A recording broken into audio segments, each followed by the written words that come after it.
பொன்னியம்மன் தேர் திருவிழாவில் சுவாமிகள் முன் மாங்கல்யம் கட்டிக்கொண்ட தம்பதியினர்.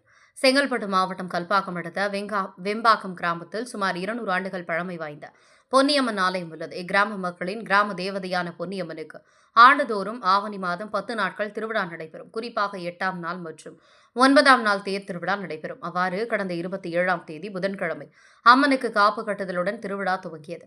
கடந்த 7 நாட்களாக கிராம பங்கு உபயதார்கள் சார்பில் அம்மனுக்கு சிறப்பு அபிஷேக பூஜைகளுடன் இரவு உற்சவமூர்த்தி வீதி உலா நடைபெற்றது. 8ஆம் நாளான நேற்று நள்ளிரவு விசேஷ பூஜையுடன் அலங்கரிக்கப்பட்ட தேரில் அம்மன் எழுந்தருளி பக்தர்களுக்கு அருள் பாலித்தார். தொடர்ந்து பக்தர்கள் தேரை வடம் பிடித்து முக்கிய வீதிகள் வழியாக இழுத்து சென்றனர். வழிநெடுகிலும் பக்தர்கள் தேங்காய் உடைத்தும் கற்பூர ஆரத்தி காட்டியும் அம்மனை தரிசனம் செய்தனர். தொடர்ந்து பக்தர் ஒருவர் தனது வேண்டுதல் நிறைவேறினால் மாங்கல்யம் செலுத்துவதாக வேண்டிக் கொண்ட நிலையில் அவரது வேண்டுதல் நிறைவேறியதால் அம்மனுக்கு தனது மாங்கல்யத்தை செலுத்தி அம்மன் முன் புதிய மாங்கல்யத்தை ஒரு தம்பதியினர் கட்டிக்கொண்டனர். தொடர்ந்து ஜேசிபி வாகன உதவியுடன் தேரை பக்தர்கள் வடம்பிடித்து இழுத்து சென்றனர். தேர் திருவிழாவை ஊராட்சி நிர்வாகம் மற்றும் ஊர் பஞ்சாயத்தார் சிறப்பாக ஏற்பாடு செய்திருந்தனர்.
செலுத்துறேன்னு